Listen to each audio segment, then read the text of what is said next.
is worth fighting for. Things that God hates.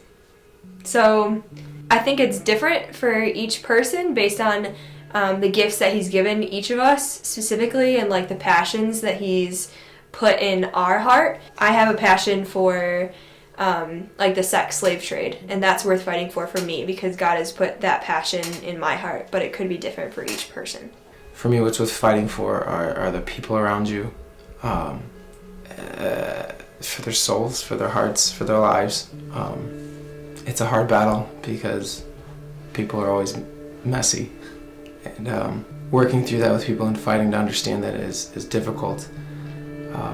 Fighting to build others up and push them to Jesus, fighting for a family.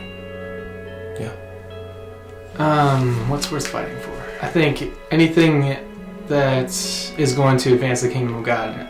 And that's kind of like a cliche answer, but I just think that like ultimately that's what we're here for. That's what we're created for, and just there's no greater mission out there than to advance the kingdom of God.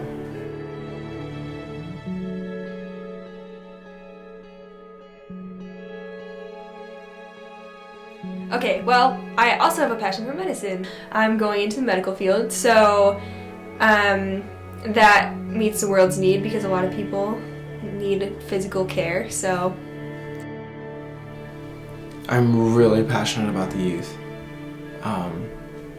And many would say I'm still one of the youth, and that's fine. I'm fine fighting for my own. This world is so full of adults who don't want anything to do with the kids of this world, with adults who are too busy with work, too busy with trying to find who they are, that they forget that we don't know who we are.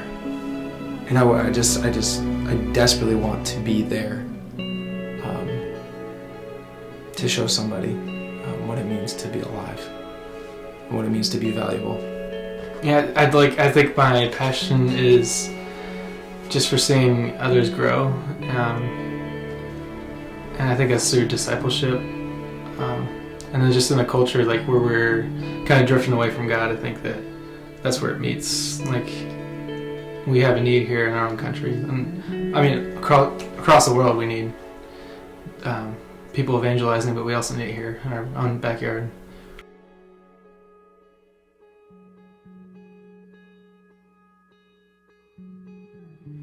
That's something that I realize every single day, because I think that naturally we're all kind of selfish people and we kind of have to fight it every day. So I think a lot of times I know it and I understand it, but a lot of times I lose sight of that. So I'd say every day. I think I realized that when I was a teenager and my parents got divorced. Before that, obviously, I kind of, being a young kid, like I just thought everything was about me. But then when you got the cold reality of like, okay, choose who you're living with now, and not gonna see your dad or your mom for like hardly at all anymore.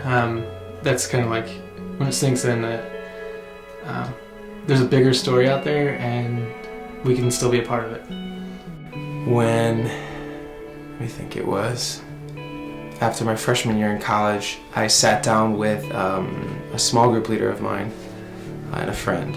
When my friend got up to go to the bathroom, my small group leader asked how my life was going, just some, about like some specific details or whatever, and I had said, well, things are going fine, I'm just working on that. Things are all right, don't worry. And he looked at me and he just goes, Ilya, what does that even mean? Like, no, that's nothing. Like, if you're just working on it, what is that? But you can't do it. Just stop. And I realized I can't be the end all. I can't stop being mean because I want to stop being mean. Christ needs to work within me. Christ makes me whole.